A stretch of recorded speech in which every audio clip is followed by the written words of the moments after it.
একদিন আমি কাউকে না বলে মরে যেতে চাই। খুব গোপনে আমার জানাজা হবে, আরও গোপনে কবর হয়ে যাবে। কবরের ওপর থাকবে কামরাঙ্গা গাছের ছায়া, একটা বেলি ফুলের গাছ থাকতে পারে কবরের কোনায়।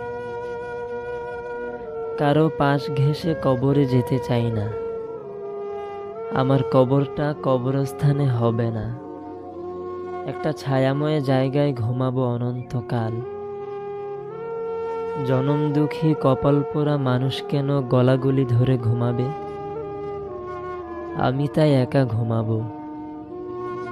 ঘুমানোর কিছুদিন পর আমার কবরের ওপর ঘাসেরা বেড়ে উঠবে, ধানের চারা গাছও দুলতে পারে সবুজ বাতাসে। কালচে নীল পাতাদের সংসারে হেসে উঠবে সাদা বেলি ফুল।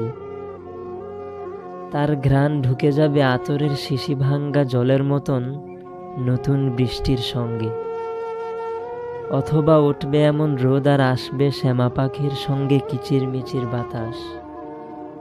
কামরাঙ্গার ফুল এসে জড়ো হবে জুয়েলারি দোকানে পড়ে থাকা পরিত্যক্ত নাকফুলের মতন, ছোট ছোট লকেটের মতন। আমার কবরের গায়ে লেখা থাকবে না কিছুই, কারণ বড়জোর চিহ্ন থাকতে পারে যে এইখানে ঘুমাচ্ছি অনন্তের ঘুম।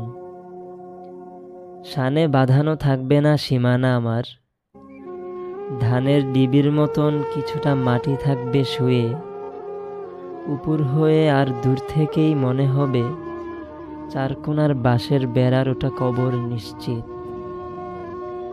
আমার কবর জুড়ে ঘাস আর ঘাস থাকবে, একটা দুইটা বেলি ফুল, আর থাকবে ভুল করে কোনোদিন ওদিকে বেড়াতে যাওয়া কারো চোখ থেকে গড়িয়ে পড়া নিঃসঙ্গ এক বিন্দু কান্না রাখার একটু সতেজ মাটি।